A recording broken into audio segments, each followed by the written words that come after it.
Kita lanjutkan dialog. Saya mau ke Mbak Aisyah menanggapi tadi apa yang sudah dibahas oleh Pak Rianto. Mbak Aisyah, sepertinya perundingan ini tidak hanya bergantung kepada kedua belah pihak yang berkonflik, ya, tapi mediator yang menengahi keduanya. Betul. Seperti apa Anda melihat, apakah Pakistan akan cukup kuat untuk merealisasikan kesepakatan damai antara keduanya, seperti yang Pak Arianto bilang, harus ada di posisi yang optimum demand nih?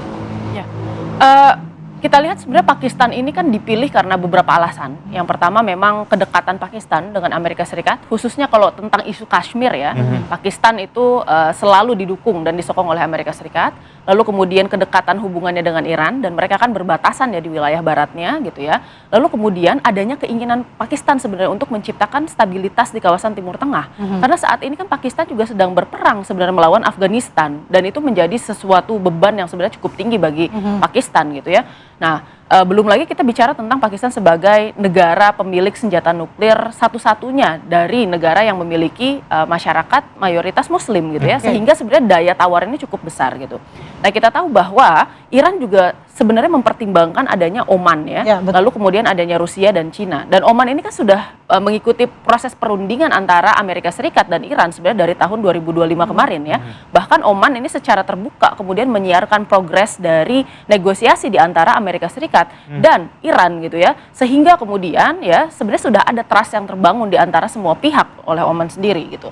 Tetapi memang di sini kita melihat bahwa kalau tadi Bapak bilang Pakistan ini harus lebih tegas, ya harus lebih kemudian bisa menarik garis merah dari kedua belah pihak yang berkonflik sehingga tidak melakukan eskalasi gitu.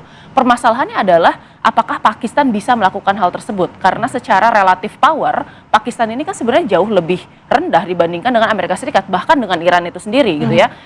Meskipun ya Pakistan tadi punya daya tawar senjata nuklir, tetapi permasalahannya kita lihat di sini sebenarnya Amerika Serikat ini too much to handle bagi beberapa negara gitu. Makanya sebenarnya Iran menginginkan adanya negara garantor. Ya, jadi bukan mediator, tetapi kemudian garantor untuk memastikan bahwa Amerika Serikat ini tidak akan menyerang lagi ke depannya. Siapa aja itu? Nah, sekarang kita melihat bahwa ada beberapa nama di sini. Sudah ada beberapa negara juga yang mengatakan bahwa mereka bersedia untuk berkontribusi lebih di dalam perdamaian di Timur Tengah. Seperti misalnya China, ya. China ini memang merupakan salah satu negara yang paling terimbas dengan ditutupnya Selat Hormuz. Karena hampir 50% dari total crude oil China itu berasal dari Selat Hormuz, dan beberapa diantaranya itu didapatkan dari shadow fleet yang dimiliki oleh Iran. Jadi backhand transaction dengan Iran gitu. Sehingga kemudian penutupan blokade oleh Amerika Serikat di Selat Hormuz itu akan berdampak langsung terhadap kepentingan nasional China gitu. Lalu yang kedua ini adalah Rusia. Rusia ini merupakan salah satu pihak yang dikunjungi oleh Arakci setelah dia dari Muscat nanti ya. Kita tidak tahu nanti apa pembicaraannya, tetapi yang jelas memang Rusia ini memiliki hubungan yang sangat dekat dengan Iran ya, dan kemudian kita lihat sebenarnya Rusia ini juga memiliki kepentingan gitu untuk bisa ya tetap kemudian berada di Eropa gitu, dan mempertahankan kan presence-nya gitu. Meskipun sebenarnya ya Rusia sendiri kan dia juga menikmati sebenarnya konflik ini karena ada vacuum of power sebenarnya dari Amerika Serikat terhadap dukungannya ke Ukraina gitu. Nah, lalu kemudian untuk mengimbangi sebenarnya ini bisa melakukan kemudian approach kepada negara-negara P5 lainnya, diantaranya adalah Prancis dan Inggris gitu. Karena keduanya ini kan sebenarnya berada di dalam posisi yang cukup gamang sekarang. Ya, kemarin kita lihat bahwa Prancis dan Inggris sudah melakukan kemudian pertemuan dengan 51 negara lain ya untuk membicarakan mengenai pembukaan Selat Hormuz. Tapi keduanya juga menyatakan bahwa mereka akan hadir di sana sebagai peacekeeping effort ya. Jadi mereka tidak mau masuk sebagai belligerent untuk mendukung Amerika Serikat, tetapi mereka akan masuk untuk memastikan keterlibatan Selat Hormuz setelah perangnya selesai berlangsung. Jadi sebenarnya itu merupakan salah satu itikat ya yang untuk menunjukkan bahwa mereka mau nih berperan lebih aktif tetapi bukan sebagai belligerent. Jadi saya rasa sebenarnya pihak-pihak ini bisa di approach gitu ya sebagai pihak garantor gitu untuk bisa menunjukkan juga sebenarnya fungsionalitas dari DKPBB yang selama ini kan sebenarnya sedang di-challenge ini fungsinya gitu ya. Apakah kemudian struktur dan tatanan dunia global melalui organisasi-organisasi internasional ini masih bisa ya diandalkan atau tidak untuk negara-negara yang ada di dalamnya. Pak Riantori, kalau melihat sikap dari Donald Trump yang tadi kita bahas berubah-ubah dan segala macam, Amerika juga cukup keras. Apakah memang tujuan dari Amerika ini tidak mau negosiasi, tetap dengan standpoint-nya, atau justru sebenarnya bisa, tapi memang agak rumit aja jalannya nanti? Sebenarnya kalau kita rujuk ke belakang ini, Amerika Serikat itu mau perangnya ini cepat kejadian. Iya. Sebenarnya rencana dari awal kan cuma rencana beberapa dari awal hari. cepat. Tapi salah Dia itu. nggak ada sampai kepikiran ke tahap ini. Iya. Cuma kan musuh yang dihadapi berbeda dengan yang Venezuela kemarin. Kalau Iran ini kan dia fighting spiritnya luar biasa, kan memang mempunyai masa lalu peradaban yang luar biasa ya, sama seperti bangsa kita juga sebenarnya. Nah, sehingga kemudian Trump ini ketika kita coba analisis kok berubah-ubah ya karena memang goal awalnya itu udah cloud gitu.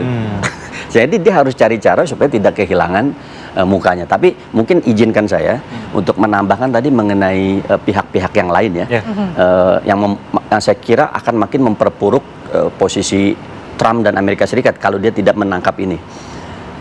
Tadi beliau sudah mengatakan posisi Cina dan Rusia ya. Saya boleh tambahin yang anggota NATO ya, yang Eropa. Kenapa mereka cenderung untuk menahan diri? Ini saya jadi teringat flashback ketika Perang Dunia Kedua. Ketika itu Eropa babak belur hancur dan Amerika posisinya nggak ikut perang. Iya.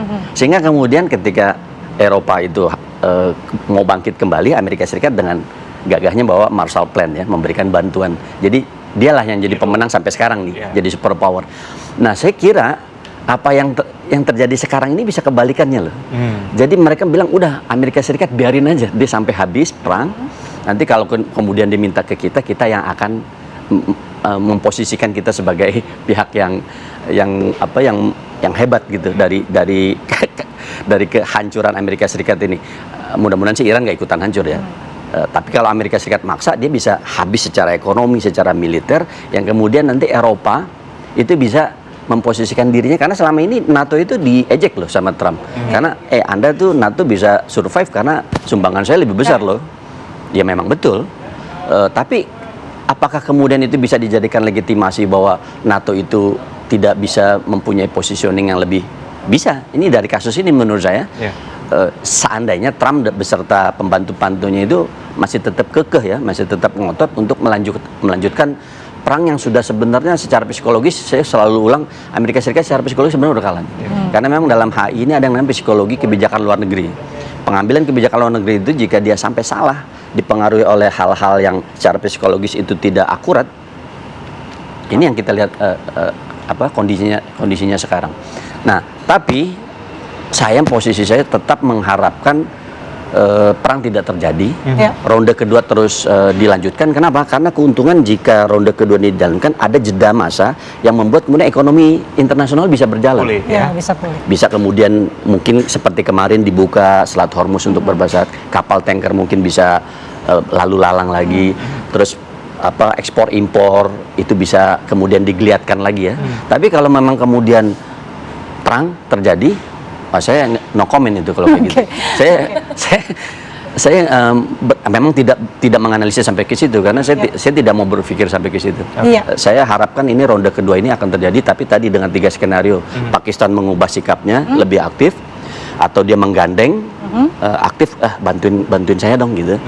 Mungkin Oman, mungkin negara-negara yang lain.